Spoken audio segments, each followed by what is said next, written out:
Howdy, y'all, and welcome to Liberty Libations, number 32, the nuclear option. My name is Jake Green, joined by Zach Varnell and Zane Placie. Soon to be joined by Nick Ciesieslki whenever he gets his butt in gear. Let's start out by saying thank y'all for joining. Thank y'all for watching. Thank y'all for subscribing, or actually subscribe to the podcast. Subscribe. This is actually a podcast now. We're on Apple, Spotify, all your regular podcast platforms. We're on Rumble, Odyssey, YouTube, Facebook, Twitter, all the above. So wherever you like to consume your content, we're there. Uh-oh, Robert says echo, echo, echo. It's probably because, there we go. How's that? Is that better, Robert? Because Zach was the only one not wearing headphones. Wonder if he means there's nobody in chat. Oh, he might. Maybe. No, I think there was some echo. Oh, well, never mind. Some echo. Joining the stream is Hodor. He's still working on his audio and video. Yeah, also, to, let's see, we got to shout out Osprey Shooting Solutions and Edgar Mills. They're sponsoring this episode. We're having do you have a link to the range day, Zach? You have that up and going? Yeah, I'll get that. Sweet. LP Georgia and Osprey Shooting Solutions are doing a range day at their facilities. I forget exactly where that is, which as soon as Zach gets it pulled up, we'll Rome. It's in Rome, Georgia. It's in Rome, Georgia. And yeah, as soon as we get that up, I'll tell you when and where.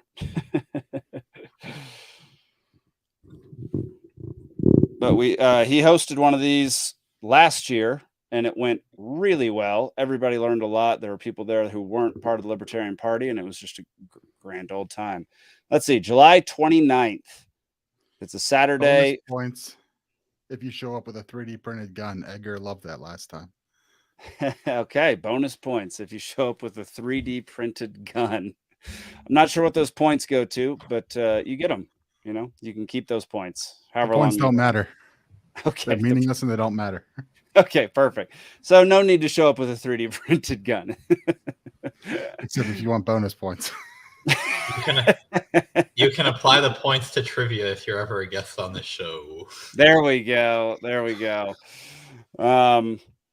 Yeah, so Edgar Mills, he's a friend of the show, friend of the party.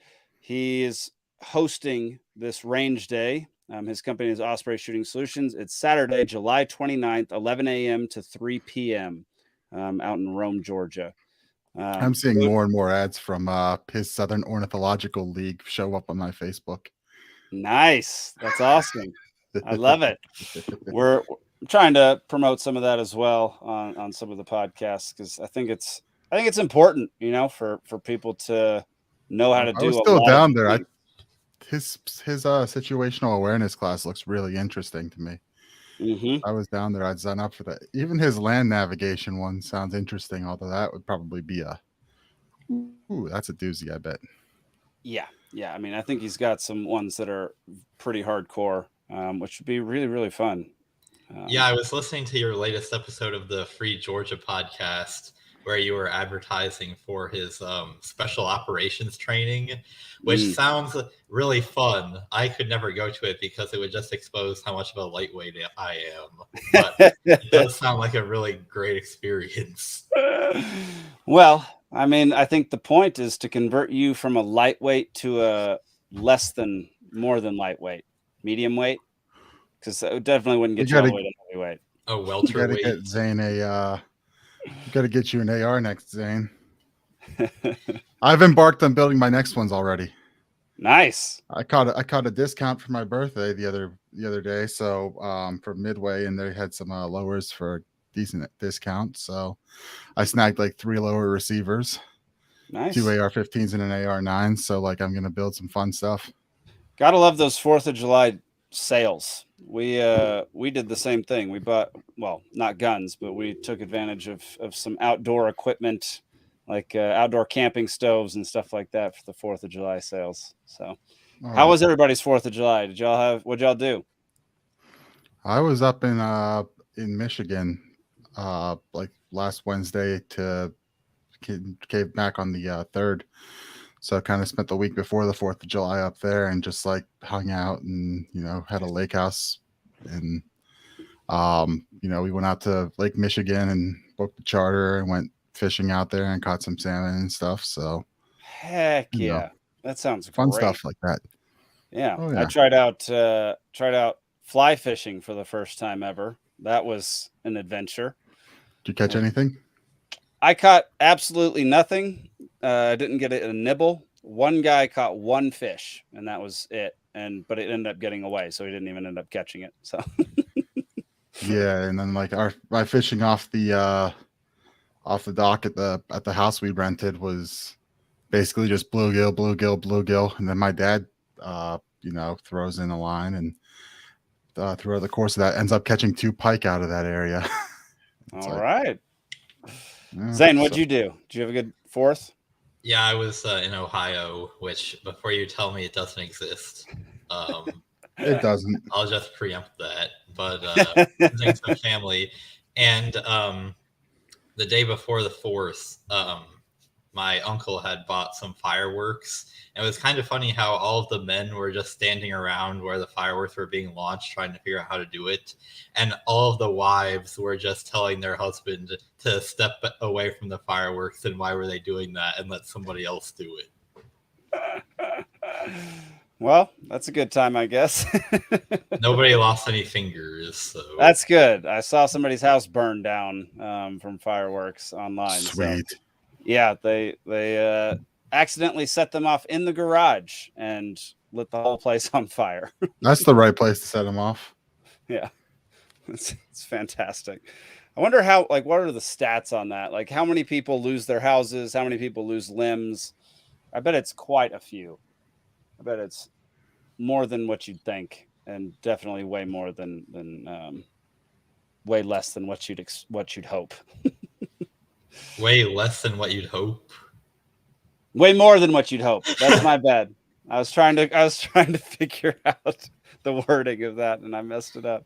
All right, Zach, let's get into the first story of the night. I think it's that first bookmark that I sent you. Yeah. So by the way, the Second Amendment Range Day link to on the top of lpgeorgia.com. That's the best way to get to it. There we go. Go to lpgeorgia.com, and there's a link at the top.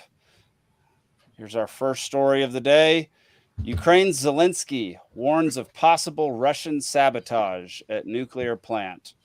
So this was Nick's suggestion. Nick, what are your suspicions with this?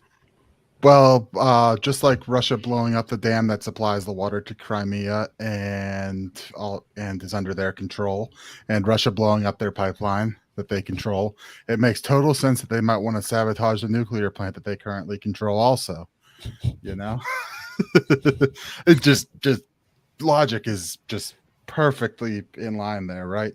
I mean, it makes sense. If they've been doing that all along, clearly they're trying not to act in their own best interest. So it would be logical and reasonable to expect them to do this. Right. So this started a couple days ago, and I don't know if you saw the picture that's been flying around, but there was I'm trying to find it.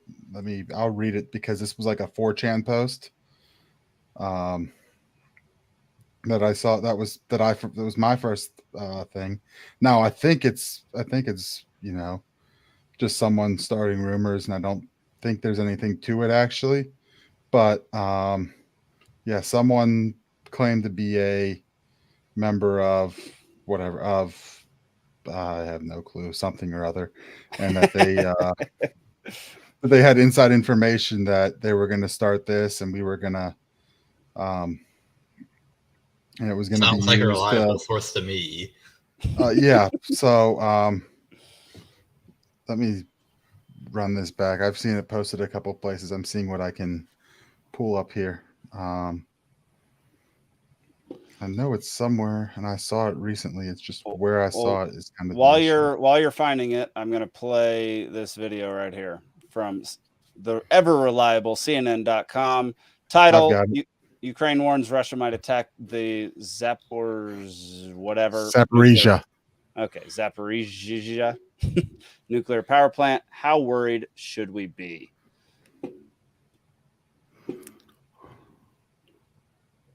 Come on.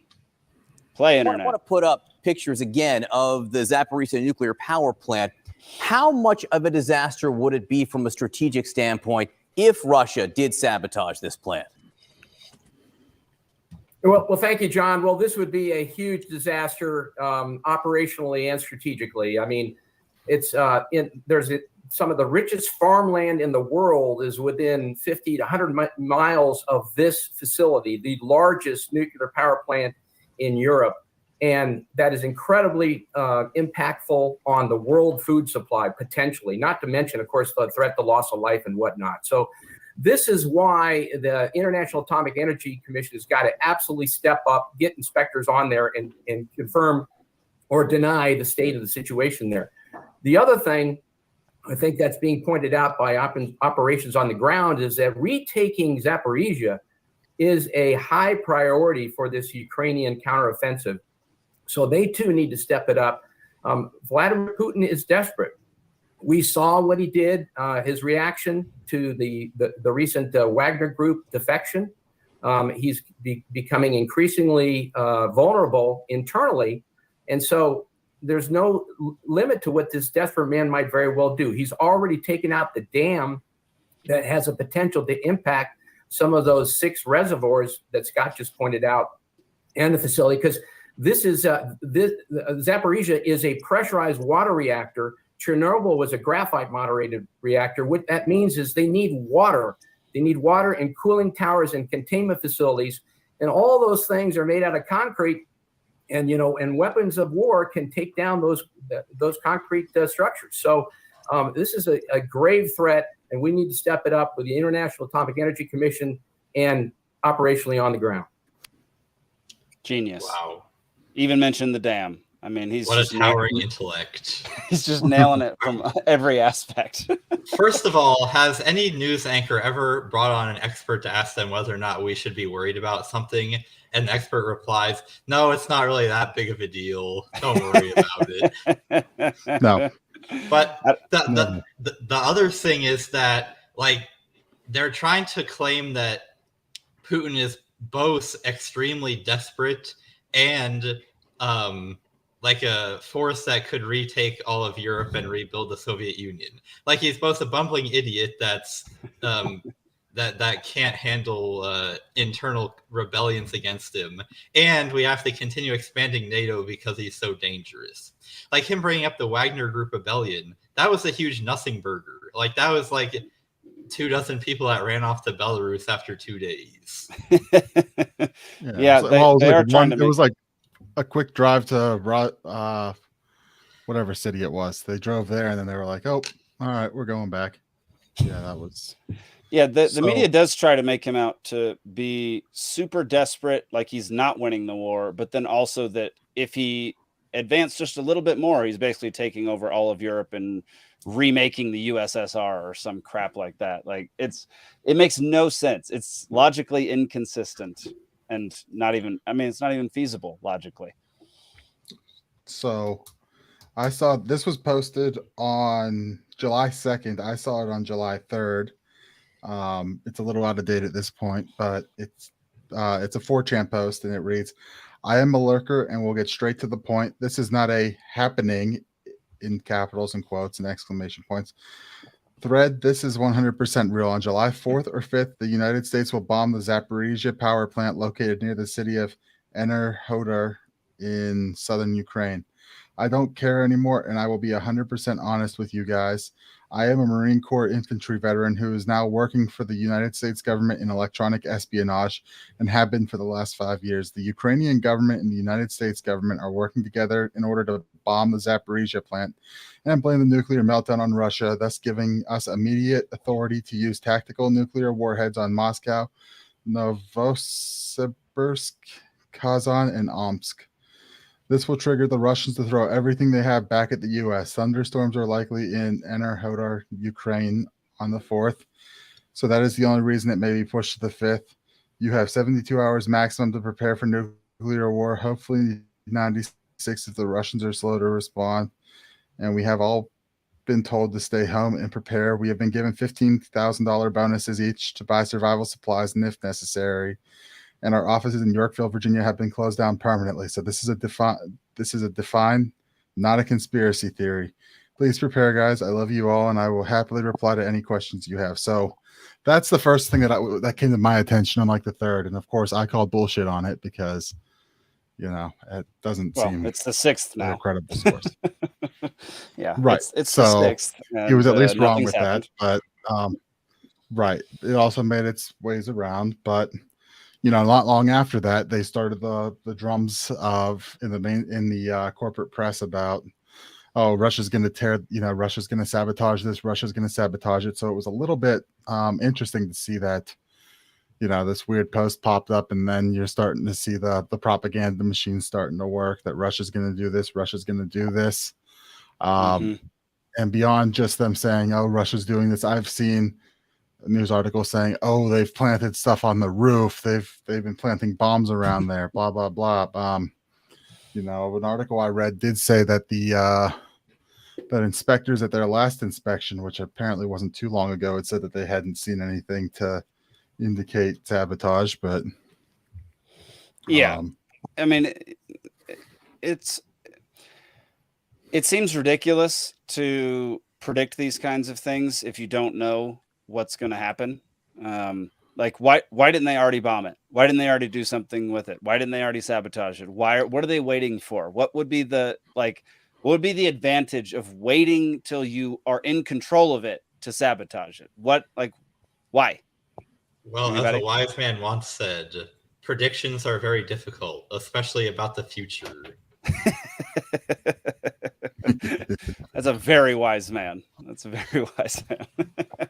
Yeah, I don't know. It does seem very similar to the dam, very similar to the Nord Stream pipeline. I guess it's just a wait and see kind of thing because nothing has happened. So, there's really nothing to report the most unbelievable part was where they gave him $15,000. That would never happen. Yeah, that's a dead giveaway. That never happened. 15 grand? Come on. It's like, what was it? 600 during the pandemic. Yeah. Right, but government employees get extra money or something. I don't know. Did they? They take care of themselves first. 2,000 would go out the door immediately when he was elected. And then they're like, just kidding, it's 1,400 or something. Did government employees get more money than regular citizens during the lockdowns and stuff? Do we know that? Do we know if that's a thing? No, they didn't for that. But I'm saying if something were to happen, government employees would be getting, dipping into they'd be getting paid out quicker. Well, government employees, I don't know, but definitely some of the higher ups. I mean, definitely people in like the Senate and CIA and stuff like that. Yeah, but right. I don't think your local DMV worker is going to be getting more money. Right. I just wanted to bring that post to the attention because that was the first time I had heard anything about these speculations of a sabotage at the power plant, and then all of a sudden I saw that, which I was immediately was like, all right, this is kind of bullshit. Extraordinary claims require extraordinary evidence, right? But then I started seeing the propaganda machine spinning up, and I went, maybe there's something to this. Oh, maybe yeah, someone's paying a little bit more attention than everyone else and calling it way ahead of time. And like, I know, someone who's going to be like, well, I know my timing's off, so I'm just going to, stir up shit now and say that, say something ridiculous. But in a couple months when it comes back around, then I can say, well, I was right. I was just early. 15K is a dozen eggs. Yeah, that's about right. As the resident optimist on the show, I feel like I need to point out that I don't see how it would benefit the U.S. regime to cause a nuclear war intentionally. Like, I could see how they're such idiots that they might lead us into one by accident. But if the claim is that they're trying to provoke us into one on purpose, I mean, that in the event of nuclear war, their amount of power and standard of living goes down drastically. So I don't think that the assumption should be that that's what they want. Why they get the I agree bunkers with while you you, get the radiation? Yeah, Yeah, but would you rather live in a mansion or in a bunker? I mean, if, I agree with you're- Zane, but there's like Yeah. they think that they can win a limited tactic or like a tactical nuclear war. They don't think like, hey, we'll have to, engulf the world in flames, but that they can hit some spots and decapitate and it'll be over with. And I think The they're horribly hubris. wrong, The but they hubris think of they that can is win one. ridiculous. Like the odds of you being able to take out all the places that can conceivably launch a nuclear weapon back at you are so slim. Like there's not a chance in hell. Like we would get Well, I think bombed to shreds. As well early as, on, like, we half the talked world. about on the show the dead hand system, didn't we? What's the dead it's hand like- system? When it's somebody dies and it launches the nukes or whatever. Well, just if they can't contact Moscow, then Right. after so long, everything gets launched because they assume that everyone's dead there. So, Grumpy makes the best case for nuclear war. In the case of a nuclear war, I'm not going to pay taxes anymore. well, that's funny, you got but a you know point. people will. People still will. The government needs it now more than ever. That's their reasoning. The government was obliterated. Our country was obliterated. We have to give the government money to fix the nuclearized country. You just got to stay home, stay safe. 2 weeks to flatten the radiation. That's exactly what it'll be. Yeah, I don't know, man. Like any entertainment in your brain of like entertaining some type of tactical nuclear war is idiotic, in my opinion, because it's just going to escalate. The whole thing with World War II is that we were the only ones that had it, so it couldn't escalate anymore. But as soon as you launch one at somebody and it takes out a city or part of a city, it's like people are going to launch them from everywhere. It's Nobody's going to be looking at it being like, oh, that only killed 20,000 people. No big deal. Right. That's absolutely ridiculous. Yeah, I just don't get it. It doesn't make any sense to me. Anybody got anything else on this topic before we move on? Don't listen to you might- 4chan. Yeah. But Don't listen to your word 4chan is or pop off, CNN. They're equally reliable. Yeah. how close are you to your local missile silo, Jake? They're out your way. The nearest one is about 45 miles. Oh yeah. Yeah, it's in I don't know if it was- Great Falls, which is about 45 miles northeast. The Dakotas have it, Nebraska, flat states. Got to have that nuclear sponge, but yeah, there's know a if lot they of people got moving baptized. to Great Falls. That's where the Minutemen are. There's a lot of government jobs happening in Great Falls, so it seems like something's happening there. They've increased like public housing there by like 15,000 for starting this year, leading into next year. So something's happening in Great Falls. Interesting. Plus, a lot of subs have these. So it's like if anyone thinks they can decapitate another country before they launch it, like all they have to do is surface a submarine and launch one. It's like, are you going to be able to take out an entire submarine fleet before they can react? Exactly. Yeah, it's ridiculous. All right. Let's go to the France bill. Zach, France passes bill to allow police remotely activate phone camera, microphone, and spy on people. Yeah. You want to talk about a dystopian future? Like they don't have to come physically forcibly put a camera in your house or a microphone in your house like they did in 1984. That you literally bring it into your house in this scenario voluntarily. And I mean, the repercussions of this, it does not bode well for the people of France, especially considering they're seems to be the most prone to protesting and taking to violence in the streets. So I don't know. What are your initial thoughts on this, Zane? I mean, the fact that they are so prone to protesting makes it seem like it might turn out okay for them in the end if they protest long and hard enough. Yeah, but I feel like it's easier to find the instigators of that now if they can tap into all the phones. But I don't know. Maybe they could before. Like Grumpy says, our government has been doing this for years. Yes, they have. But did they pass a bill? Like, did they actually make it a law? France is just doing it in the open. Whether or not it's a law, I almost feel like is irrelevant if they are going to do it anyway. Yeah, I'm picturing this being like in the Dark Knight, where he's got access to all the microphones and uses it to create a picture of the whole city and find Joker. Oh, that's definitely that's how Christopher Nolan called it. Yep.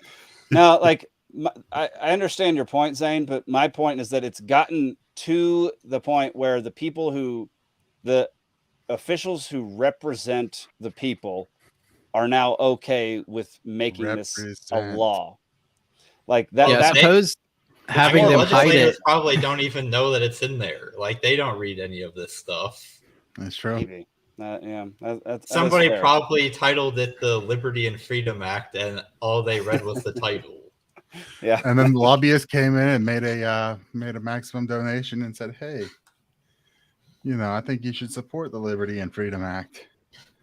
Yeah. So I guess the question is it better if it's out in the open, like France is going to be doing it, but then it could become part of like official government processes. Right. Like, oh, we spy on this person, we activate the camera, the microphone under these circumstances, or like in our country where they just do it illegally and don't admit to it. So I don't know that there's any difference there. Well, I think they don't do it. They don't do it. They rely on British intelligence to do it so that they can then report it. Look, back. I do think there's a difference though. Like I don't think there's a difference in the actual physical action. Like it's good to know that it's like, for people like us, it's good to know that this thing is happening. But for people who aren't politically inclined or activists or whatever you want to call us, like who don't seek liberty and try to spread liberty and freedom, like they're just going to over time accept this, and it's going to lead to worse and worse things.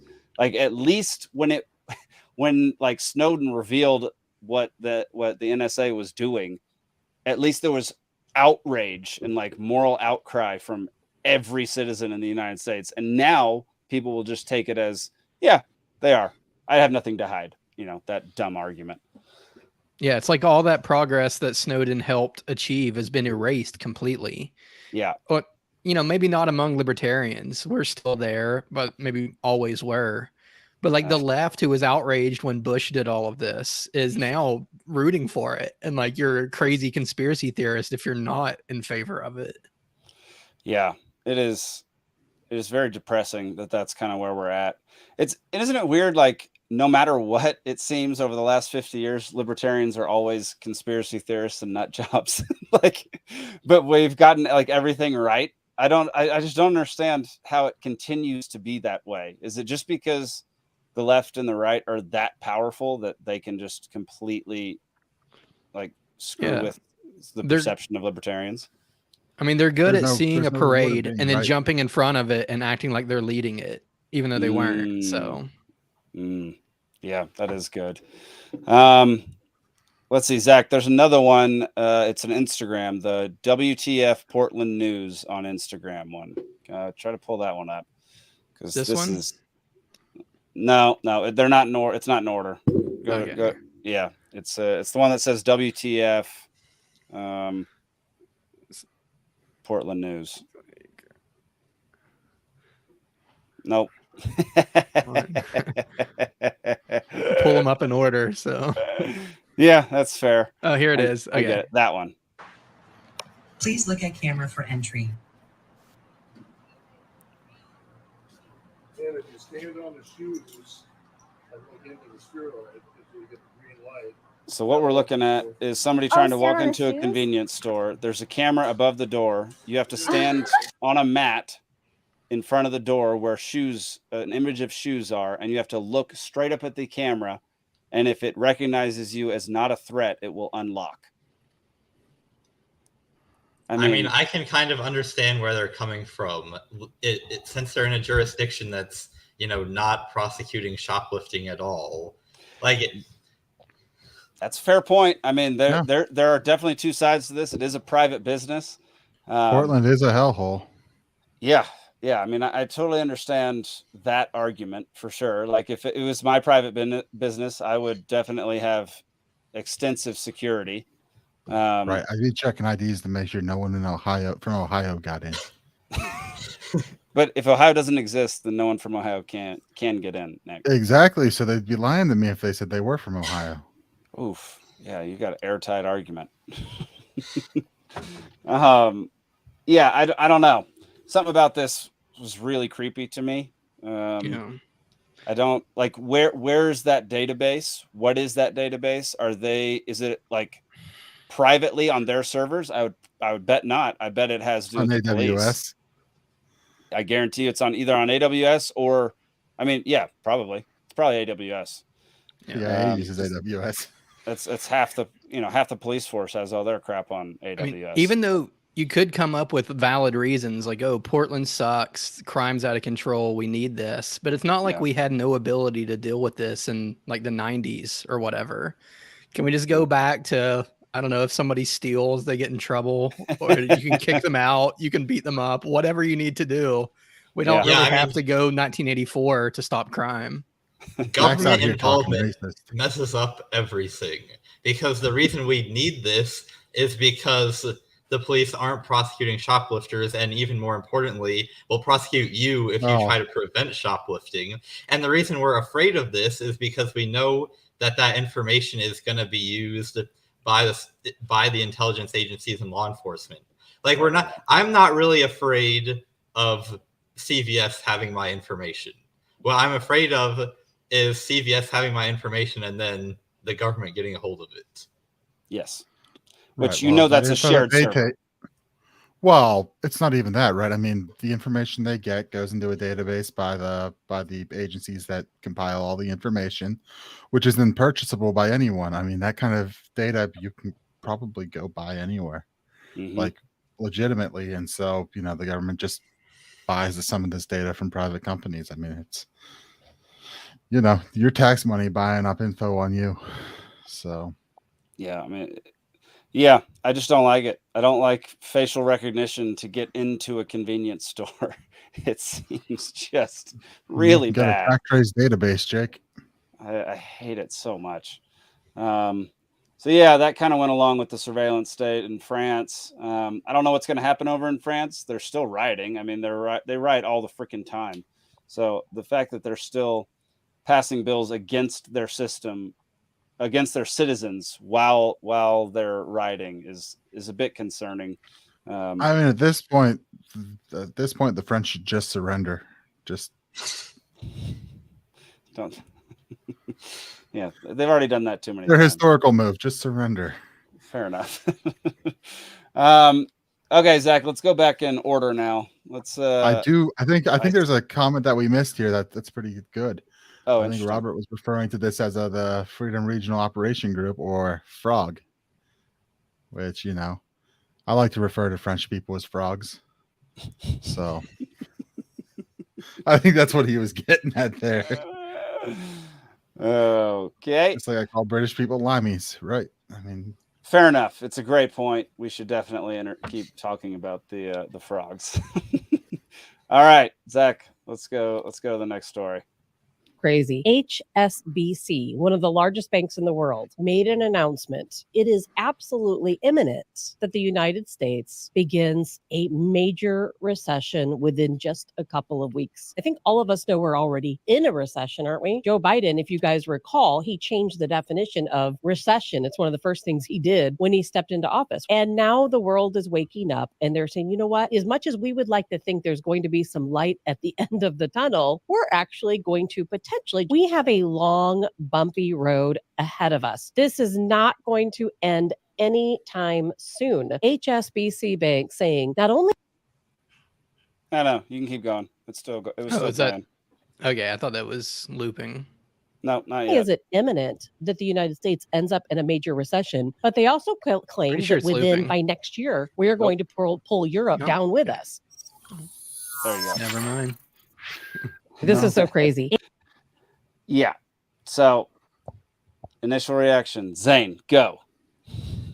Thank you for calling on me first, as economics tends to be my area of expertise.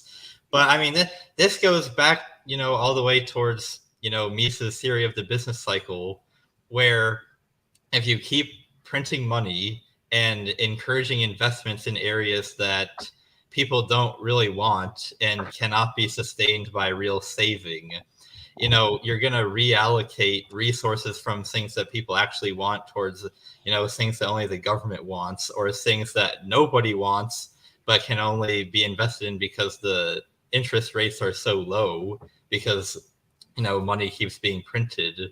Mm-hmm. And when that game finally is over and people realize we've invested trillions of dollars in things that nobody wants, there's going to be a period where people have to be laid off from jobs that are not being productive, and resources and people have to move into more productive lines of business. Like the best way to explain this with a concrete example is, during the housing bubble, there got to be many Starbucks because people thought that they were very wealthy because their houses were so valuable. They were like, oh yes, I can afford to spend $5 on coffee every day. But actually, you shouldn't be buying $5 coffee. You should be buying $1 coffee. So in 2008, a lot of Starbucks had to close because people were not that wealthy, and we should not have been pouring that much resources into building more and more Starbucks. We should have been doing something else. So that there is a period of pain where a lot of people are going to have to be unemployed as they move from less productive jobs to more productive jobs. But that's ultimately the only way that we can get to a period of real economic growth. Freaking nailed it. Yeah. People tend to think that these things just happen. Like the cycle is just a natural phenomenon and we can't help it. And we just have these booms and then we have this recession. But really it's, happening because they've done the same predictable things over and over again that cause this. And now the recession will somewhat be the medicine that's needed in order to get back on track. And, some medicines are harsher than others. So we'll see, how bad this is, but yeah. Right. The boom gets started with an expansion of credit. The Fed sets rates low. Are you starting to get it? Come on, you guys know this. You guys know is the this video, the rap? right? Wait, is this This is the rap. Wait, Money is who is it confused for again? real loanable fund. Hayek versus Keynes. Hayek versus Keynes. Yeah, Yeah. the original one. That's great. That's a good one. Yeah. And if you haven't seen that, Really, that's a very encourage easy you to way of. watch it. That's a very great way of explaining it in a little song there. Yes, it is. They People cover need the it whole explained that thing. way. Politicians never want to be on the hook for being the ones to not, quote, pull us out of a recession, even though that's what we would really need to happen. So what they will always do is every time there's a hint of a recession, the Fed just instantly cuts interest rates, which is exactly the opposite of what you need to do, because that in the long run will just make it worse. Because then you'll just be able to continue malinvestment being allowed to occur when you should be telling businesses no more frivolous investments in things nobody wants. Yep. Jared Bell says, what's $1,800 in coffee expense when your house is a money machine? Refinance that bad boy and buy some Starbucks. It's economic development. Perfect. Yeah. It also, like what you were talking about, how the government incentivizes people to invest in things that people don't actually want and people don't actually need. And I bring this up all the time on this show, the show Clarkson's Farm. I bring it up like at least once a week, maybe more. It is it's becoming the best example of why libertarianism is good for society, that people could actually digest and not know that they're digesting libertarian information. It is fantastic. I highly advise you to refer it to people that you know, because this exact thing happened to him. So in the first season of the show, the government has all these subsidies for specific crops, and it's crops that almost no one wants inside the country. It's all exported. And so once there was Brexit, all those crops basically became useless. And so what ended up happening was at the end of an entire year, his profit for the year, because they weren't getting the subsidies that they used to get, was $184. That was his profit for being a farmer with I think it's like over 1,000 hectares of land, which is absolutely insane. Like the fact, and it's all because he was incentivized to grow crops that had nothing to do with anything, that people didn't actually want, that was going to places because it was forced to go to those places. It's a great, great show, and y'all should all watch it. I'll check it out. Don't cattle ranchers often just exist from season to season too? Like they break even and that's about it. Oh yeah, big time. Well, I mean, that's what corn subsidies do also, right? I mean, they grow so much damn corn, and it's the, backstopping the price of it, and it's like forcing it into your gasoline to destroy your engine quicker. Yep. And everything else that they do. I mean, corn's in everything. Like Right. corn is in everything because it's so easy to grow. It's plentiful here in the U.S. And how many dadgum acres of cornfields do we have in the U.S.? There's several states that are millions. cornfields. Yeah. In Pennsylvania, where Nick is, like you'll be driving around and you notice when there's not a cornfield. You're like, oh my gosh, they're growing soybeans over there. That's crazy. Which is equally terrible. The corn's not as plentiful in Pennsylvania as, say, Ohio. Oh, A well, little bit more mountainous. I don't know what you're here. talking about. Some fake I place. mean, there's places, but like you find a little bit other stuff here. I mean, Yeah. I mainly hang out in middle Pennsylvania, so yeah, no one hangs out there. In Nebraska, they have the Corn Palace. Robert, it's amazing. That is fantastic. But yeah, I mean, so HSBC made the prediction that we're going to be in a major recession within the next 2 weeks. That was 3 days ago. They made that prediction. I mean, it's clear. We're already in a recession. Right. I mean, it's not really like predicting a lot when you look at the yield curve inversion and everything else and go, yeah, I think we're in a recession here, regardless of what definition of a recession is. That is what it is. So the Hong Kong and Shanghai banking corporation's really not stepping out on a limb here to say that. Do you think they'll change the definition again? They changed the definition of vaccine how many times recently, right? Yeah, that's true. It's a recession when we say it is. You just got to learn your newspeak. Yeah, that's fair. Yeah, I don't know. It was just an interesting thing. HSBC, like they were very concrete in what they were saying. It wasn't like we might do that. Like it might be this, might be that. Like it was like this will happen within 2 weeks. So again, as Zane said, hard to predict the future. Especially big banks don't seem to have a good track record of accurately predicting what's going to happen. That is true.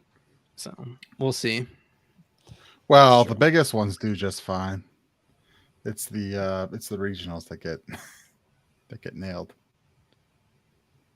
We actually don't monetize this show at this point, Robert.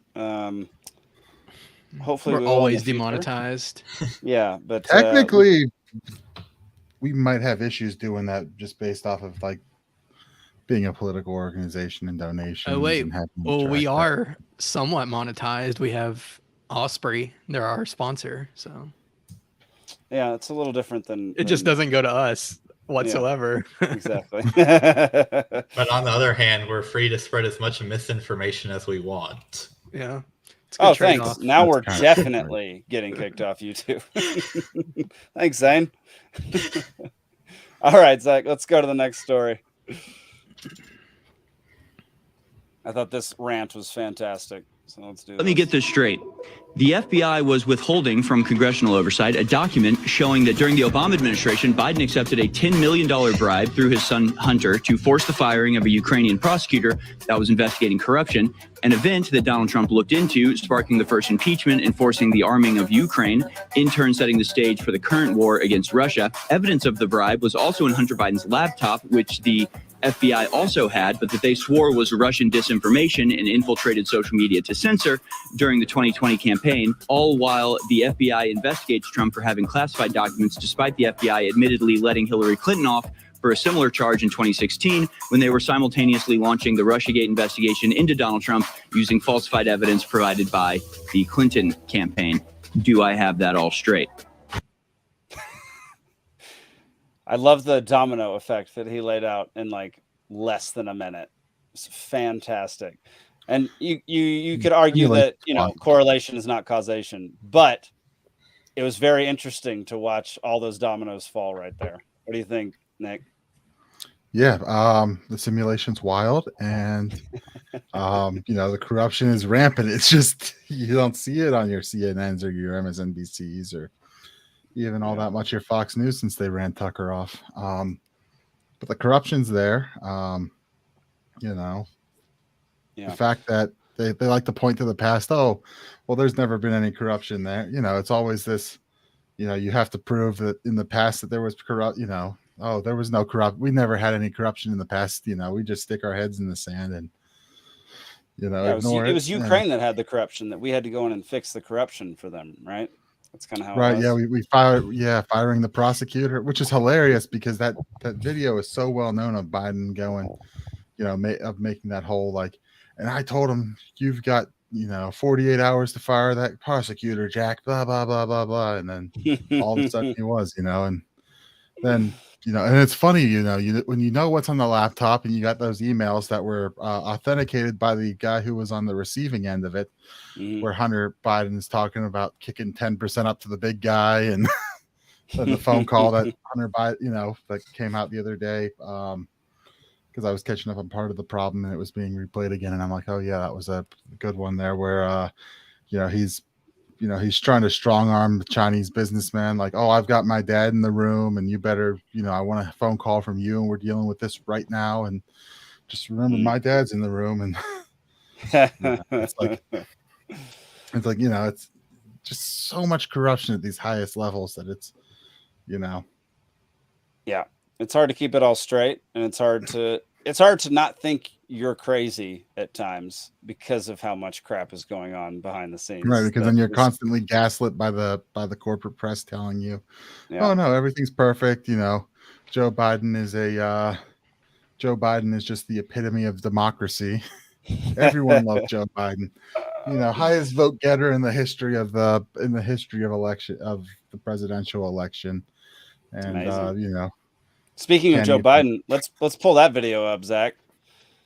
I think whatever's next. Yeah, whatever's next.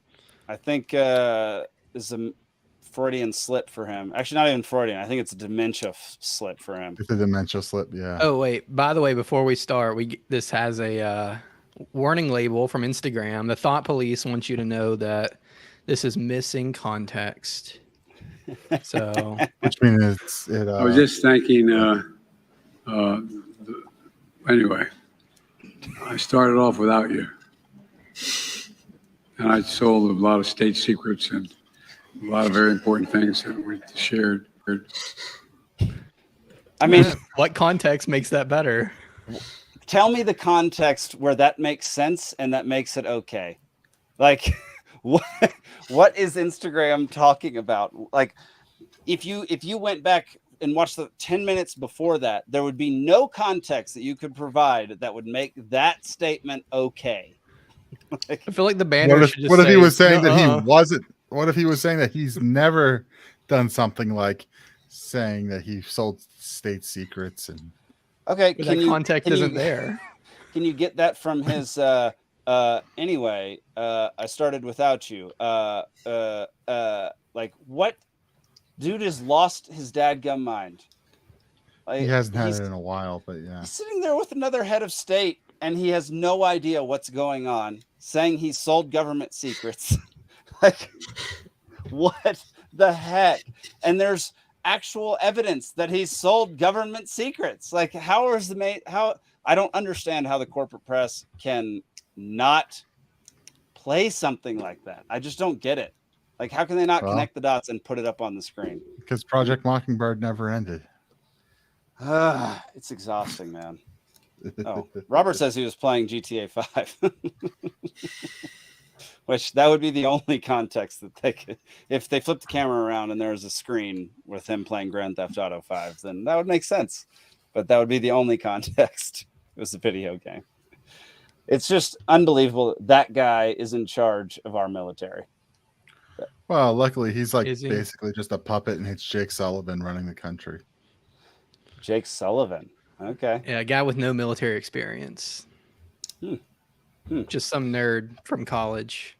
What do you think those? I mean, the guy next to him in that video just smiled and like was clearly trying not to laugh.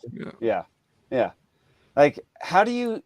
What is Modi thinking? Like, what is he sitting there? How does he not say something? How does he not say, like, do you need an ambulance? Like, do you need to go to the hospital? Like, he's probably thinking, oh, this is why we're joining BRICS. Right? Is this an aneurysm? Like, what is happening? I don't. The emperor has no clothes is a real thing, and it's absolutely bizarre. And I don't understand. I just don't understand it. Like, how can believe anybody? Your lionized Biden is just fine. How can anybody support this guy anymore? How can anybody with a straight face say that he's a good president, stronger than ever, mentally fit, can run again for president? Because he's not even going to debate anybody because he's our pick. Like, come on, what is happening? It doesn't seem like the common person is saying that, though. They're just saying nothing. Like when I was, paying attention to social media during the Trump years, it was like every single day, like, what is the drama today? What is this outrage? What are we freaking out about? What are we protesting?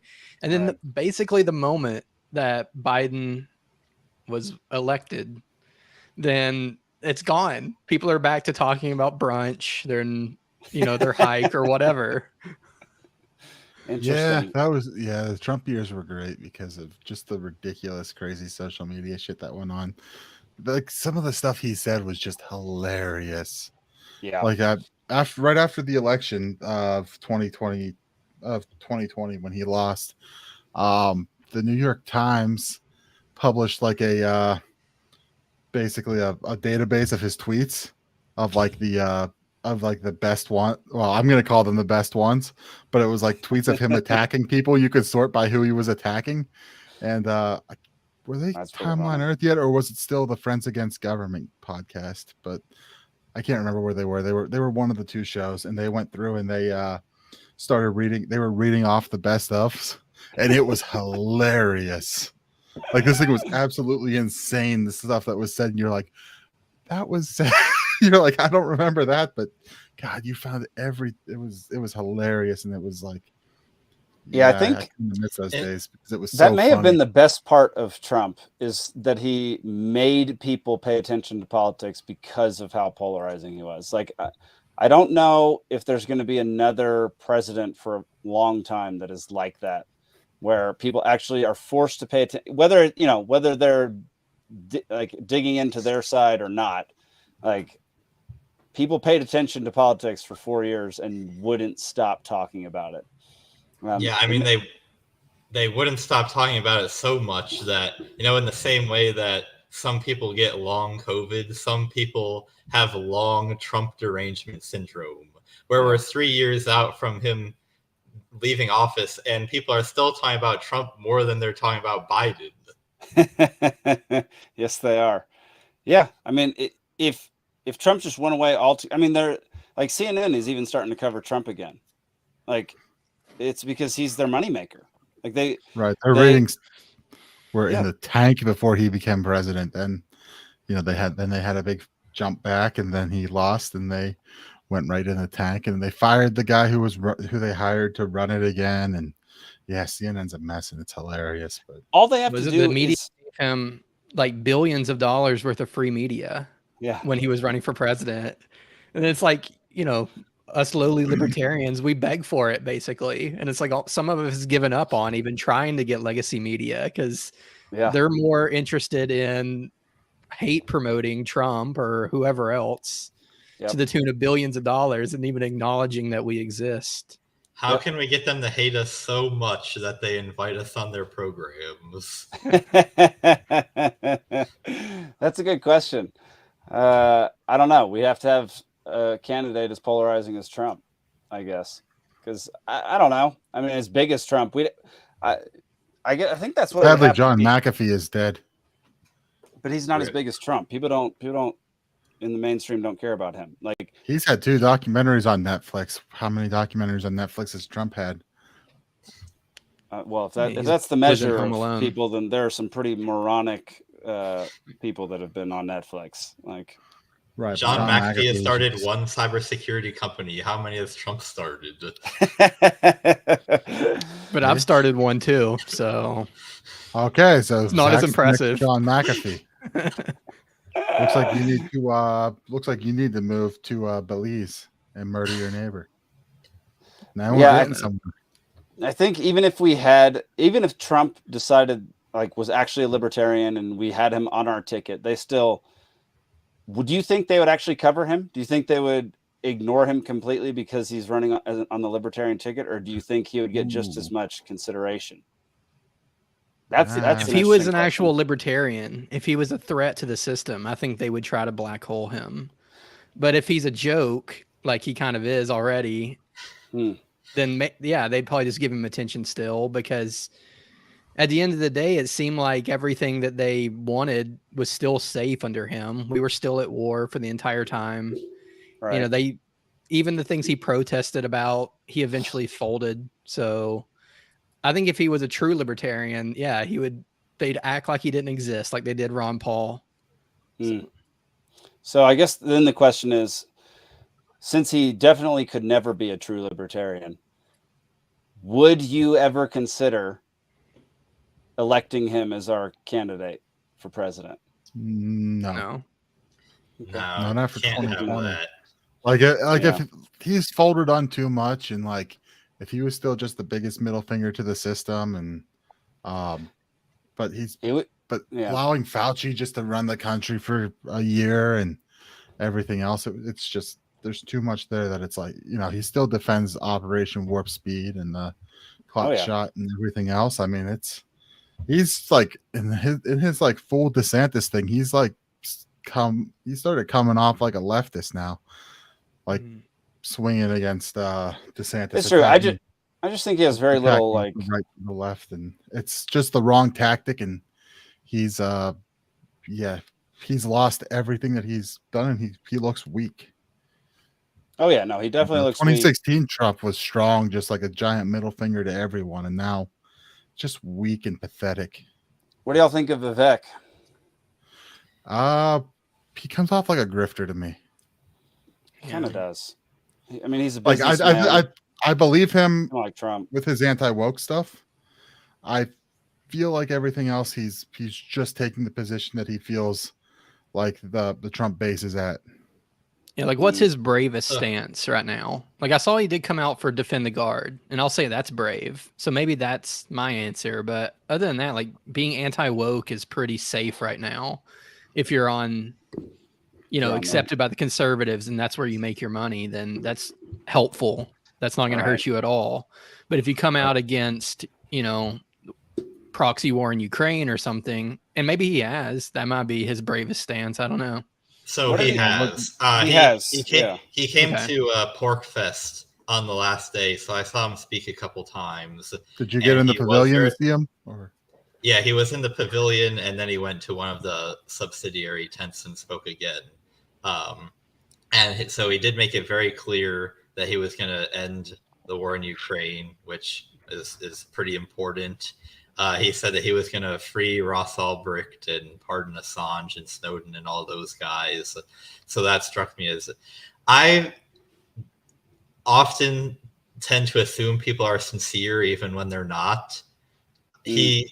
I like him well enough, but I think that that's also why he would never win, because he's taking positions like he stood up there and said that he was going to dissolve like 90% of the federal agencies, and I kind of believe that if he were elected, that he would attempt to do that. But that's exactly why he's never going to be elected. Right. So he's just kind of there saying this stuff. And I think that it's better that he's there saying it than than it would be if he's not there saying it. I did during one of his talks ask him a pretty wonkish question about monetary policy, which he did not have a satisfactory answer to. But I'll let it slide. What do you got? Also, Nick? I want to point out the biggest flaw here is that he's one of those people. He's from Ohio. And that's just fair enough. Very. That's a very difficult thing to overcome, being from Ohio.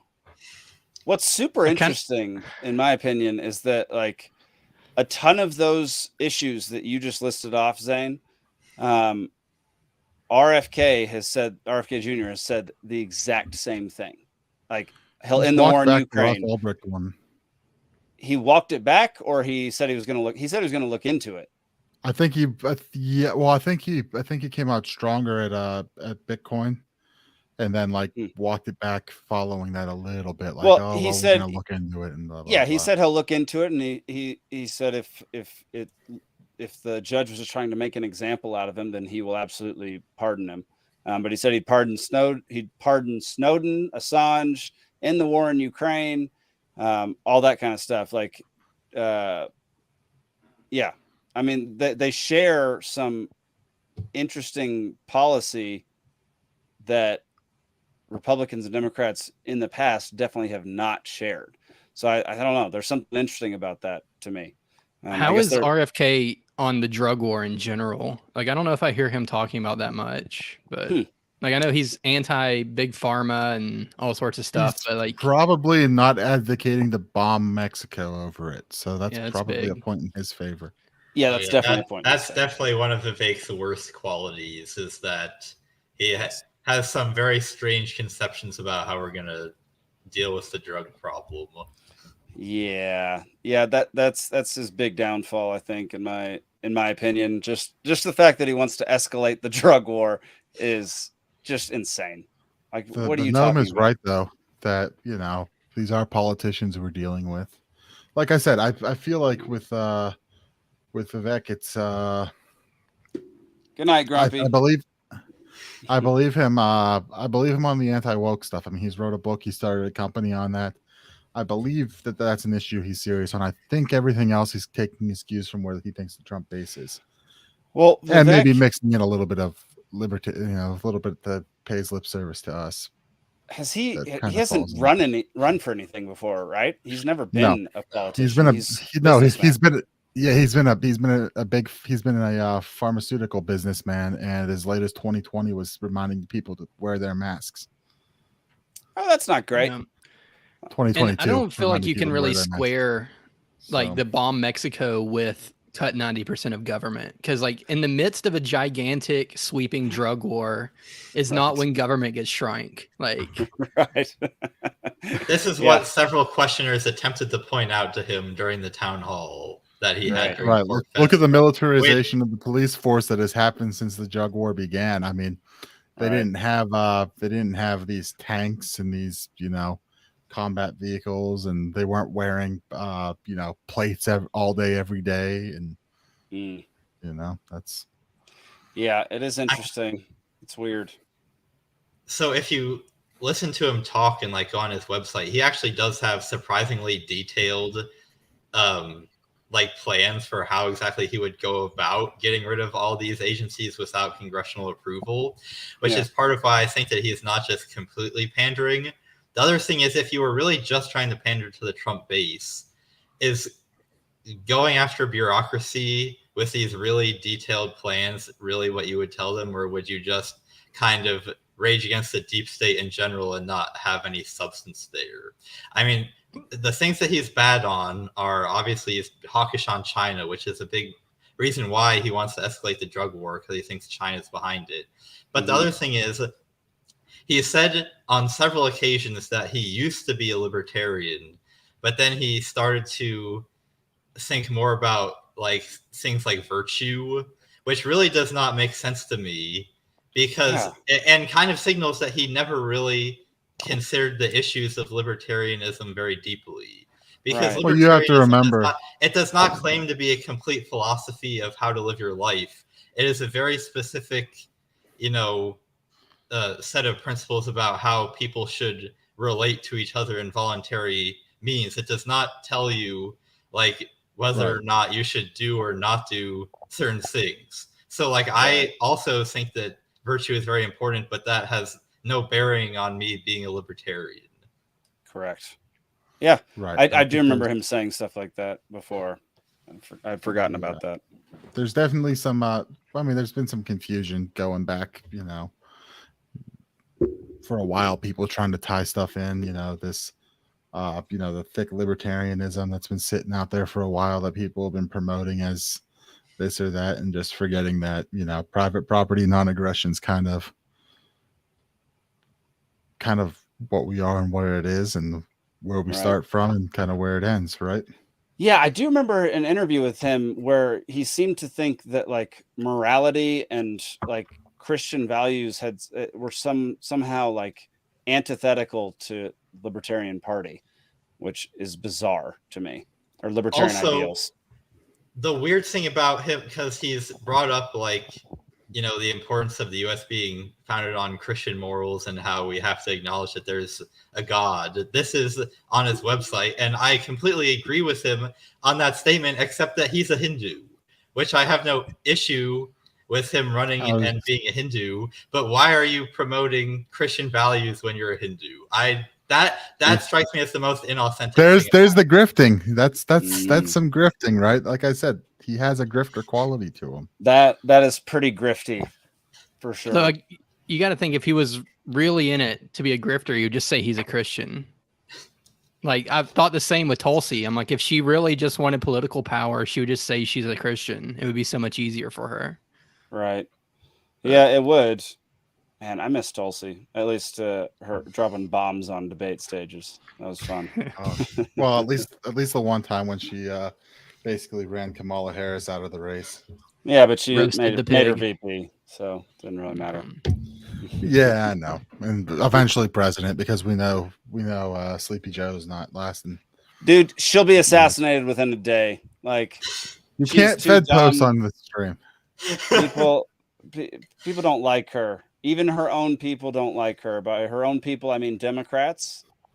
That's her own staff. Yeah, her own staff hates her. No one likes her. How is she even? Her husband likes her? No, of course not. Look at her. Have you heard her laugh? How could you live with that? Maybe terrible. It'll be her coke that was in the White House, and we won't have to deal with her. No, we all know that was Hunter's. I don't know how. Well, I was reading today that it came from a more secure area, so maybe Hunter is going places he shouldn't, or maybe it was somebody who has a clearance of some sort. He can get wherever he wants to go, I bet. Probably. That is the obvious answer. So, yeah. It's the argument was, he was at Camp David when it was found, but I'm assuming he was probably at the White House. It's probably sat there for a couple days. Mm-hmm. I don't know. Who's leaving their cocaine around the White House is the biggest question. Like, that's. Yeah, I mean, there's video of him possibly snorting on camera a line of cocaine from his hand. It kind of looked like he passed right behind Jill as he was doing it, and he just like a little key bump started doing that. It was interesting. So I don't know. I feel like it would also have to be somebody who's just not worried about the price of a bag of Coke. Like, whatever. I guess I'll get more. Guys, Robert makes a great point. The importance of time is that time is important, and we need to acknowledge time as important. Yeah. He's straight from Kamala Harris's mouth. Yeah. Time is a line also. I mean, to be fair, it's like she's the best insurance that you're going to stay president, because no one wants her. Like, no one wants her to be president. No one wants her to have anything to do with the presidency.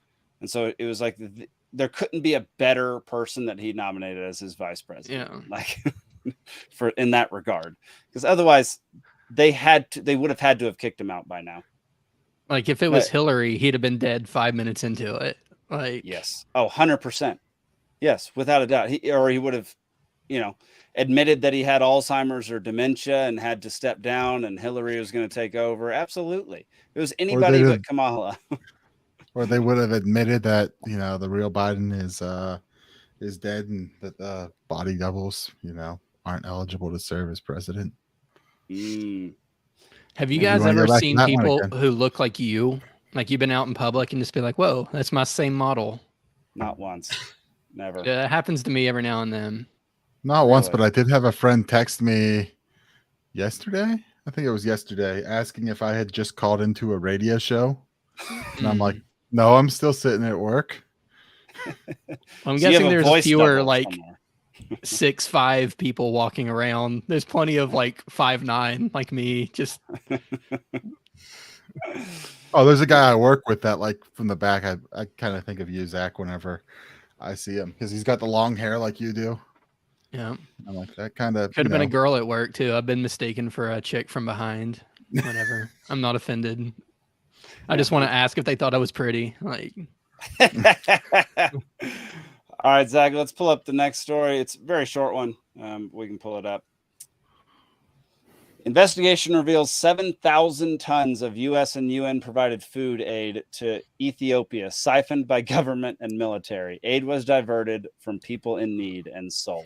This is from Real News, no bullshit.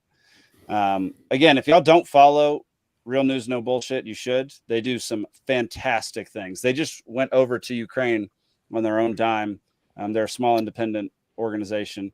Interviewed Russians, interviewed Ukrainians, interviewed soldiers, interviewed all sorts of different people, and made a little documentary on it. Super interesting stuff. They try to be as unbiased as possible, and so far I've not found, maybe I don't know that I found a single like actual mistaken like fact in one of their reports. So this one's interesting, just because we provide aid to every single country on earth in some way, shape, or form. How many times? I mean, this is 7,000 tons. 7,000 tons. How many pounds is that? That's 7,000 times 2,000. 14 million. 14 million.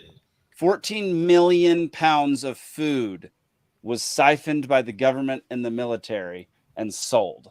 That should have gone to people in need in Ethiopia, which why we're feeding people in Ethiopia, through the government is beyond me. But the fact that it was siphoned is not. Well, look who that food bag's from. Cargill needs their money. USA, that's a CIA cutout.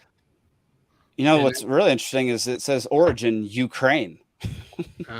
Right, because that's they part do of grow a lot of that, right? They growing anything right now? Maybe. I mean, they still got to eat.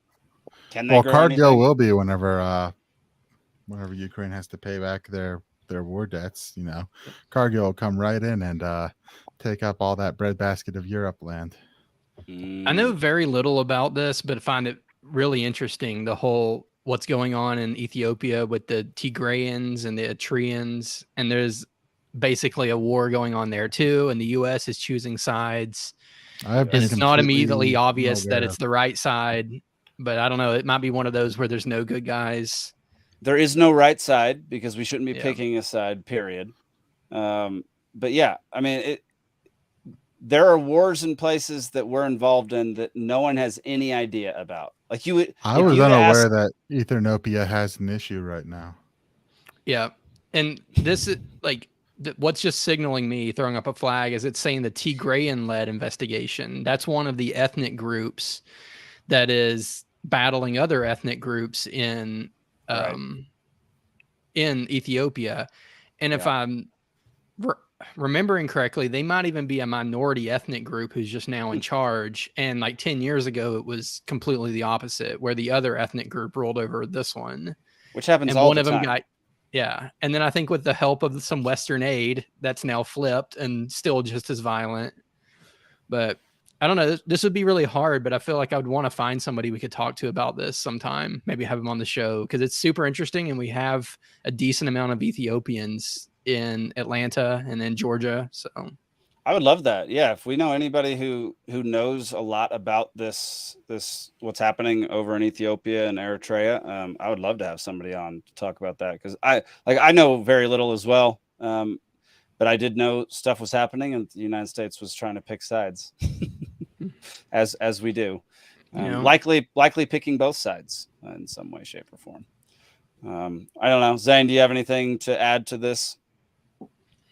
I mean, I kind of feel bad for not getting more worked up, just because I kind of assume that this happens every time we send foreign aid anywhere.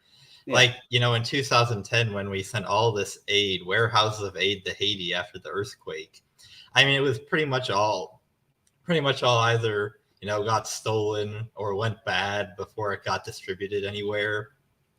People need to be very careful when they donate to these huge charities, that you need to look into whether or not your aid is actually going towards something that's effective, or if it's all going to be consumed by overhead administrative expenses, or aid that goes to a warehouse and never gets delivered. Like, I give a lot of money to donorsee.org, DONORSEE.org, which they've been on the Tom Woods show a couple times. But essentially, what you do on that platform is that there are a bunch of these very small, philanthropic organizations that are actually present in the community and have relationships with the people that they're helping.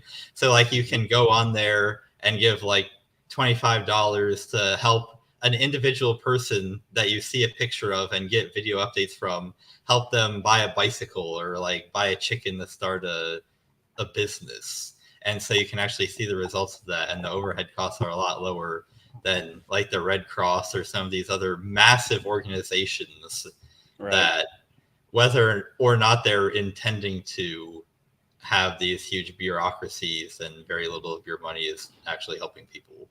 Yeah, I got a second DonorSee. It's great. It was founded by a Libertarian who has since passed on. Unfortunately, it was Gret Glyer. Seemed like an amazing guy. I never really knew him, but that was tragic that he is no longer with us. But they're keeping it going, and it's a great organization. So that's awesome. Zach pulled up a great quote by the great Ron Paul: "Foreign aid is taking money from the poor people of a rich country and giving it to the rich people of a poor country." Yep. I mean, that article that we pulled up on Instagram was exactly that.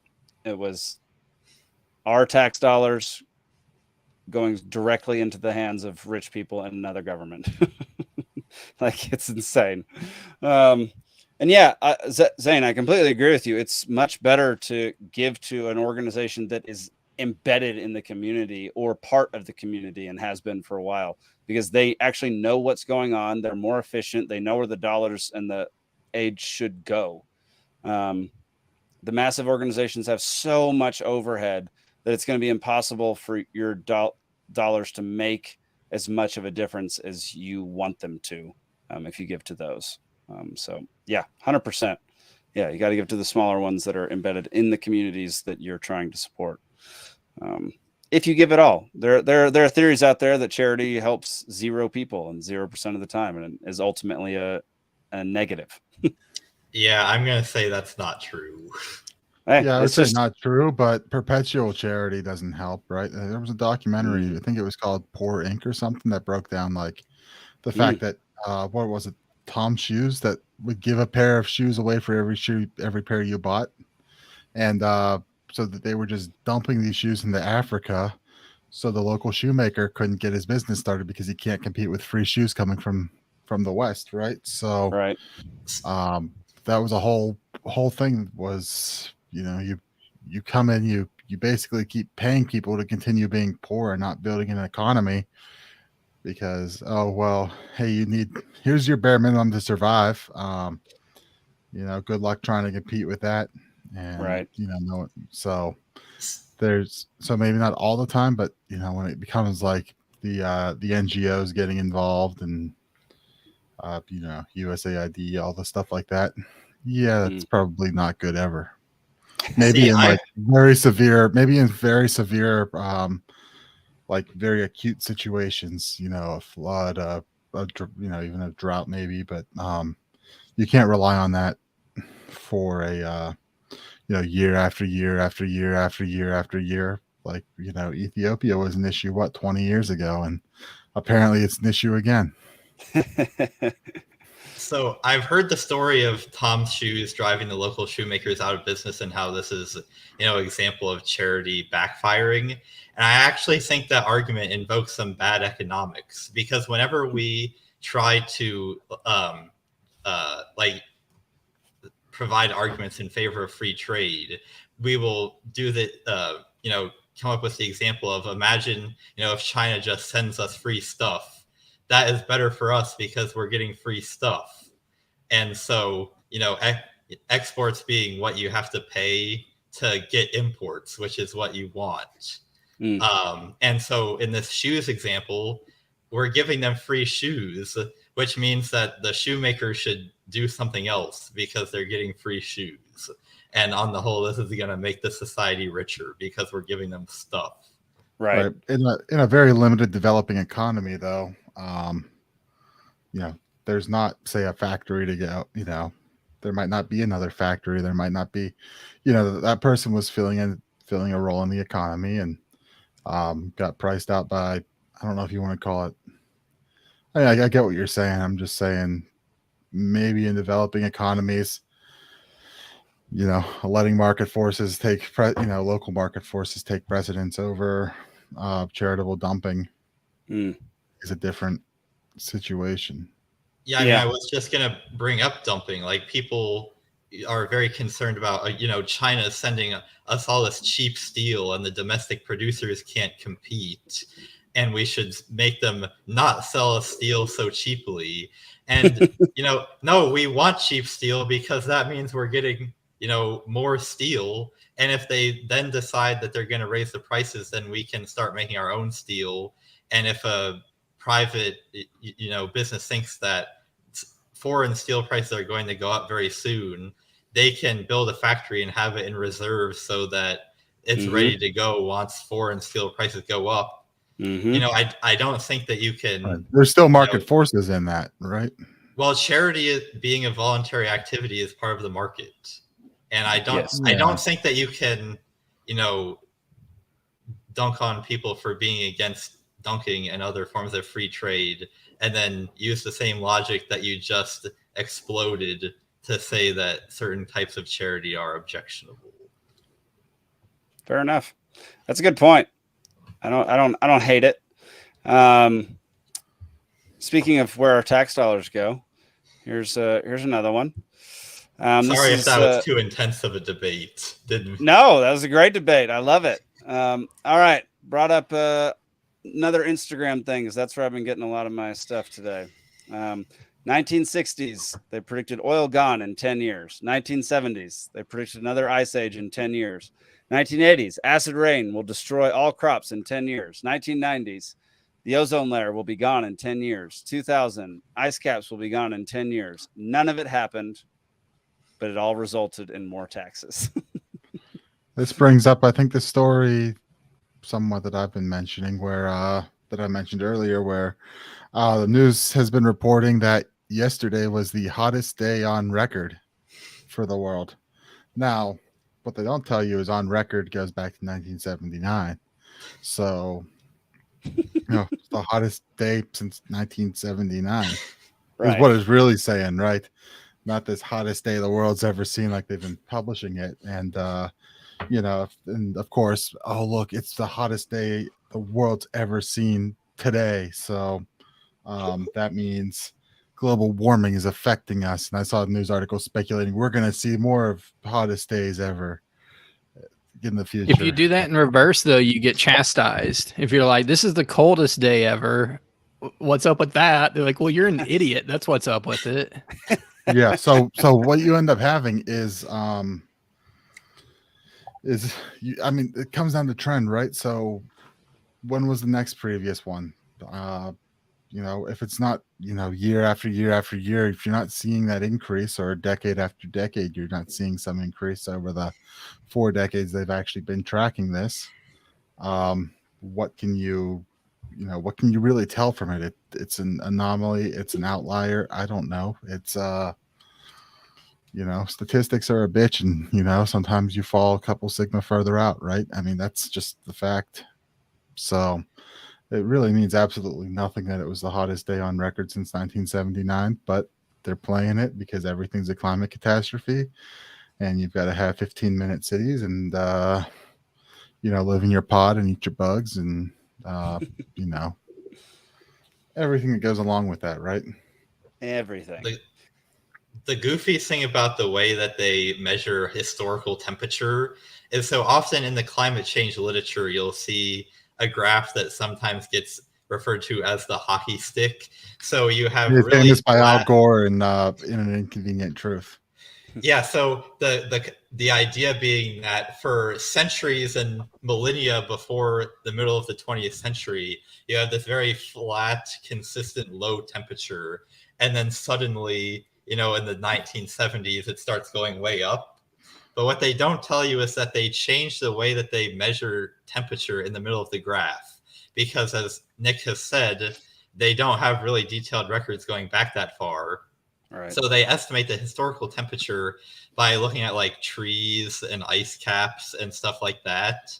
Yeah, and they take ice core samples and they look at the carbon dioxide trapped in there, and then they correlate and say, well, it's this temperature now with carbon dioxide, so what would the temperature be with that carbon dioxide? Yeah, so they switch to our more modern record keeping when it becomes available, and that shows a big increase. But ice caps and trees and the ways that they were measuring the historical temperature is not nearly as sensitive to temperature fluctuations as our techniques today. So if you continue to try to measure today's temperature using the historical techniques, you would not really see any increase at all. So it's really not comparable measurements. Well, of course it's not. So what Zane's getting at is, once again, statistical models are not science. They're not reality. They are models. You can't, we keep proving over and over that when you simplify it down to a couple of variables, you can't take your answer and go, hey, look at how right I am about my I'm predicting this, and every little thing I see is going to, validate my prediction, because, we saw it COVID, we see it all the time.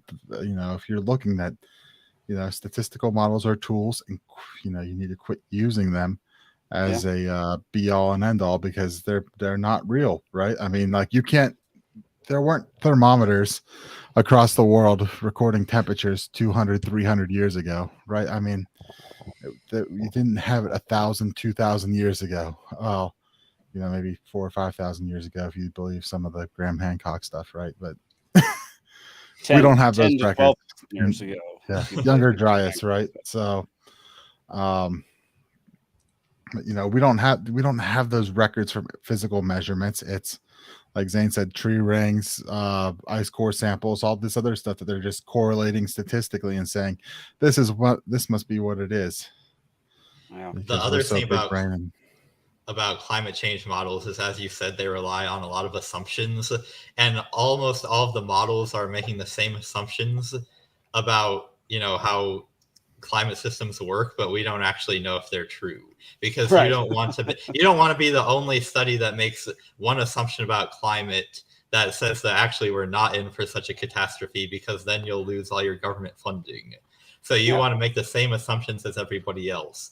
Like, for example, we still have no idea whether clouds contribute to global warming or reduce global warming, because they could be reflecting more of the sun's light back out away from the earth, or they could be trapping the heat that's already on the earth, reflecting it back down to the surface, and we don't actually know. But when you're building a model, you have to make an assumption of one way or the other, and there are all these different assumptions and variables that you have to calibrate, and people really have very little idea what's going on. And if you read in depth what the papers say, they will admit that they don't know what's going on. But then in the summaries that they give to the press, they'll all be like, 90% of climate scientists agree that we're experiencing, the vast majority of climate caused by humans, and that's just not borne out by what the papers actually say. We're definitely getting this episode kicked off. Like, we're getting a strike for sure. Oh well, let's just go all the way. I posted some links in the internal chat. Let's pull those up because this reminds me of a story that I saw and I forgot about until we started talking about this. All right, Zach, let's open those two, and then you can skip that Instagram story that you have pulled up down there. And we can just go to the last one after that. But let's go over these two. That Same Mr. story, Nick, different sources Hodor that I brought just pulled up real quick. Nice, love it. Yeah, so I don't know how many people saw this floating around, but the Biden administration is saying that we should block out the sun, or we should study blocking out the sun to reduce global warming, because this seems like a really, really good idea. Are they still calling it global warming? Is that still? I thought they changed it to climate change. This one says global warming. Some of them might. Yeah. They can't agree on their terms, right? So, man, that would have made you a fascist a few years ago. Global warming is so back. Wow. All right. So interesting. What's the other article? White House floats research on blocking sun's rays to slow global warming. And I put up a leftist article here so that we're not accused of, taking a right-wing source, because I could have thrown up the Fox News article, but yeah, no one takes that seriously.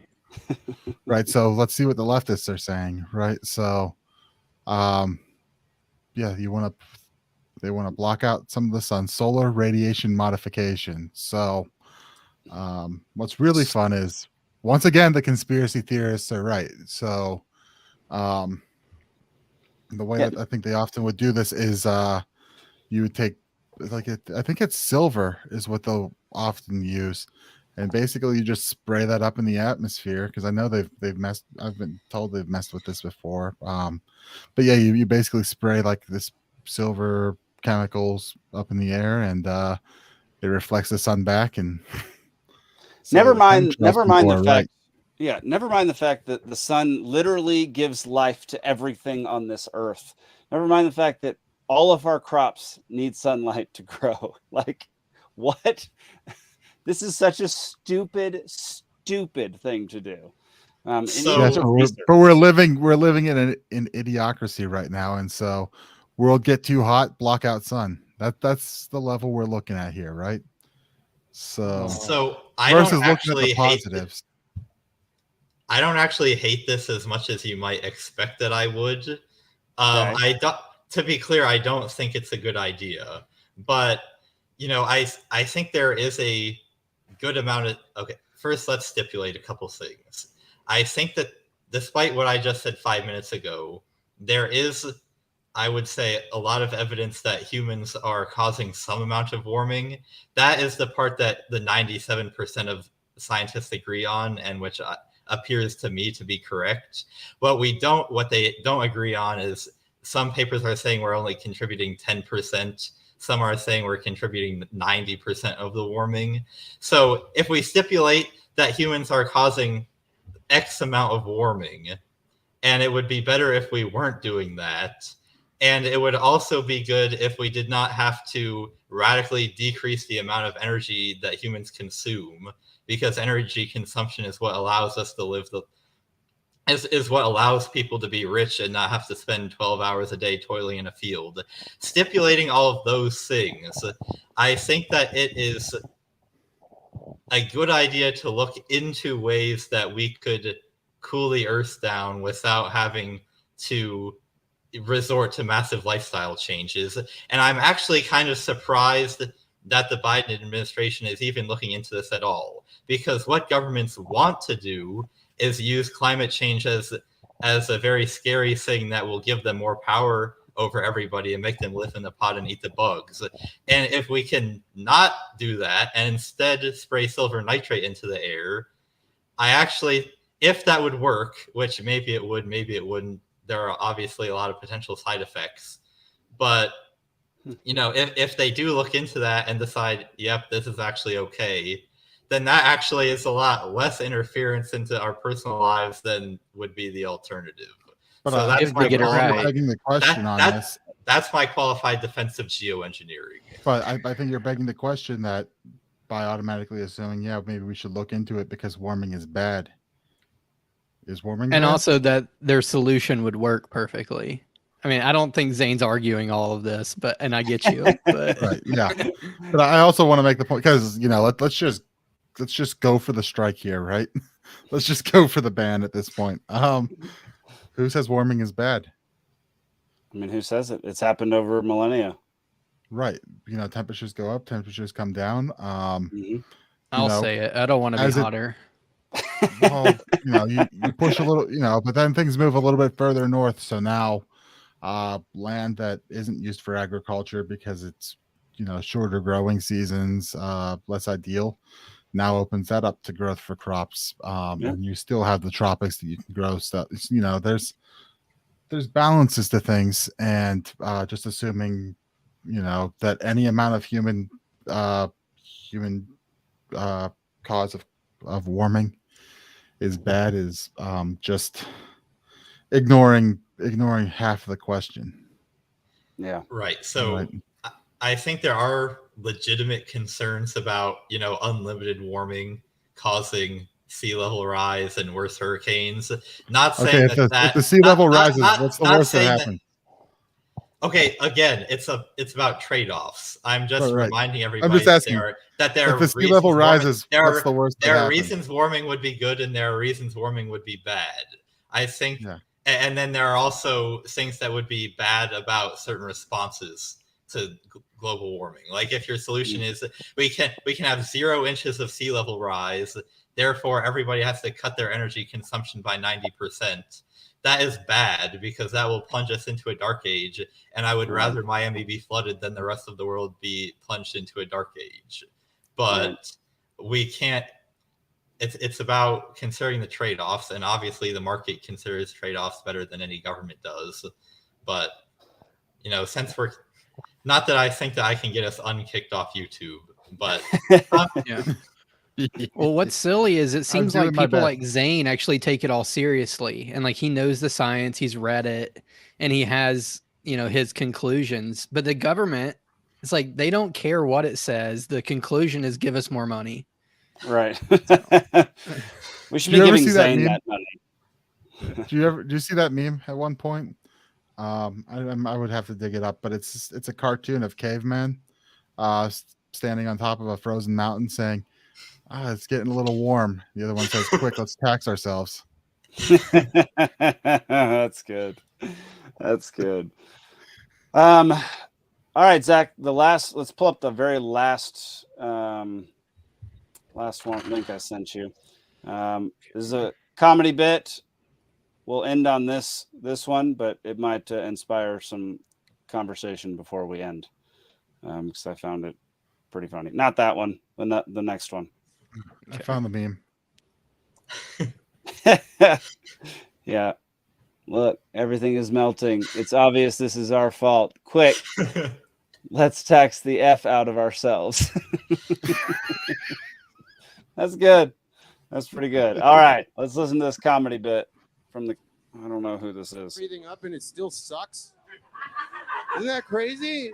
Like, they turn the stock market off every night and they turn it back on every morning. And they're like, we're in a bubble. It's going to burst. It's bound to happen any day now. It's like, then leave it off.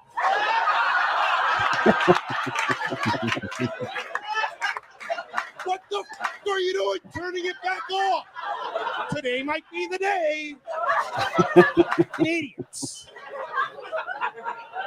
They're like, the dollar's down, the economy's. It's like, why don't we just say it's not? How's that sound? Right? They're like, these people have all the money. These people have no money. It's like, print more, give it to them. They go, we can't. It will devalue the currency. Just say it doesn't. Everything is made up. Let's make it more fun. Let's base interest rates on how interesting you are as an individual. Right? You show up to a bank, you do a backflip, they're like, you got a mortgage. Anything else? You do a handstand, they're like, your student debts are forgiven. I thought that was a pretty great bit. I mean, obviously, poor economic rules in there, but pretty hilarious. He seems to understand modern monetary theory pretty well. At least he's not pretending to dress it up in very nice sounding theory. At least he's just coming right out and saying it. Yeah. I thought that bit was fantastic. You turn off the stock market every night. Why are you turning it back on? Thought that was freaking hilarious. Yeah. Anything to get from that comedy bit, or do y'all want to call it a night? Or do we have anything else to talk about? Robert's asking where the trivia is. There's no trivia tonight, Robert. Don't ask questions that you don't want the answers to. Okay. Just go on ChatGPT right now and ask it to write it for you. I would, but my wife is in town, and I'm not. I don't want to spend a ton of time on things while she's here for only a week. Well, she hasn't been living up there all summer? No, she's in Atlanta. Oh. This is her first time coming out here. I didn't know you were up there by yourself all up here by myself. It's definitely not lonely ever. You got the dogs, right? I do have the dogs, and we almost had a mountain lion take one of the dogs. And you had a Jared for a little while. Had Jared Jared was here for that experience. So that was fun. Jared and Amanda were up here, and a mountain lion came sprinting up the mountain and almost took Penny, and the dogs ended up chasing it off. It was crazy. We also had a guy running an excavator down on about halfway down the mountain, fall over, and the excavator went tumbling down the mountain. So it's been eventful over the last couple of weeks. Did the guy survive? The guy survived. He got thrown from it. He said the last thing he remembers is the treads of the excavator going over his head and completely missing him. That's wild. It was wild. It's like it's upside down, halfway down the mountain, half buried, and no one knows how to get it. Someone's trying to get the National Guard to come in and do a training exercise, and take it out with a helicopter, because it's impossible to get to. So we'll see how it goes. Yeah. So that's what I've been doing. I have one more thing we could talk about if All you right. want. What do you got, Zach? So let's see. Nope. There it is. Why is it not show? There we go. So the U.S. will provide cluster bombs to Ukraine as part of new military aid package, says I the love AP. war crimes with the side of military aid. Yeah. So we're going to send an aid package worth up to $800 million, which will, I guess, involve cluster bombs, which, can often be these baseball-sized little things that are unexploded and will later be discovered after the war is over or after troops have left the area, and will lead to all sorts of unintended consequences. Yes, they are generally considered war crimes at this point, and it's great being on the side committing this. Why do we even have them? It's like, just in case we want to commit a war crime, we have these on hand. Well, chemical weapons are also a war crime, and I saw an article today saying U.S. plans on getting rid of the rest of its chemical weapon supply, and it's like, why do we have that? We're going to get rid of them by using them and sending them to Ukraine. That's how we're going to get rid of them. Yeah, and nearly worked in Syria, right? Oh yeah. Assad gassed his own people. You remember that? Just when we were about to pull out. How convenient! He would do something like that. Such a bummer he did that. Oh man. Yeah, no, I don't care for that whatsoever. I mean, if there wasn't already enough reasoning to assume that the U.S. is actively involved in the war, the fact that we're sending them potential war crimes, like what? I don't understand. It's sometimes this stuff just leaves me speechless, and there's just no. I don't know. It's idiotic. That's all I Yeah. got. What do y'all got? Anything? Sorry, I think we were trying to end on a funny bit, and then I brought up cluster bombs. Yeah, it's not quite funny. Oh. I don't have it brought up, but apparently the Navy on the 4th of July made a bit of a mistake when they tweeted out their Happy 4th of July and used a silhouette of a Russian warship and Russian warplanes with a sailor shown saluting it. Okay, and that's caused funny. a bit of a yeah, for a little bit of lightheartedness that once again the Department of Defense has no idea what they're doing about anything. How do we trust these people with our quote unquote defense? All right, well that's perfect. That's a good enough ending for me. Do we have anything else that we need to talk about? There we go. U.S. Navy is getting roasted for tweeting a poster of a Russian warship and Soviet fighter jets in a Happy 4th of July post. My gosh. Idiots. Yeah, I mean, scroll down and show it. Yeah, where is it? Scroll down. Let's see it. I want to see it.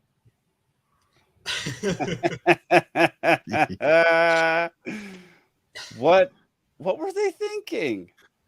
They weren't, like most other things that the DoD does. That is ridiculous. Goodness gracious. All right. Well, that's all I've got for this week, y'all. Let's yeah, if you found any of this interesting, if you're still watching, bravo to you. Because we've hit a bunch of topics tonight. Make sure you like the video, subscribe to all of our channels.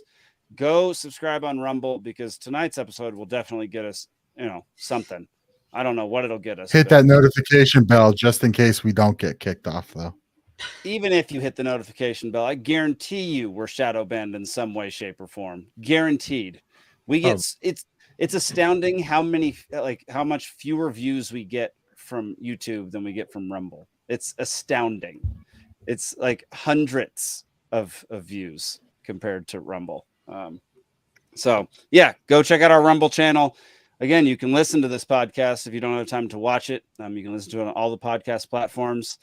Don't forget about Range Day on, July 26th, Saturday, July 26th, 11 to 3 at Osprey Shooting Solutions in Rome, Georgia. So make sure you go check that out. It'll be a great time. Sadly, I will not be able to join yet again. Hopefully I can go to the next one. It's the 29th. 29th. That's my bad. Yep. July 29th. So it's in a few weeks. It's not too far away. Look for it on the front page of LP Georgia. Heck yeah. There's a link right up at the top.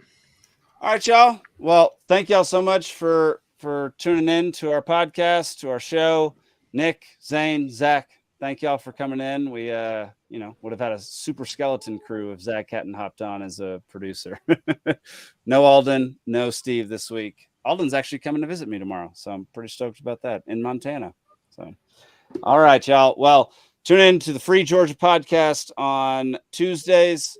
Come back next week, 8 p.m. Eastern for Liberty Libations. By the way, last Free Georgia podcast was great. So props to you, Jake. That was so cool. Thanks to everybody who made that happen. Because you guys had a band in a studio, like playing songs, doing an interview. That was so cool. So go check that out. Heck yeah. Yeah. Bib City Ramblers joined the last podcast, played a 4-song set. It was fantastic. They have great music. Go check out that podcast and go check out their music. They're awesome. All right, y'all. Thank y'all for tuning in. We'll see you next week. Peace.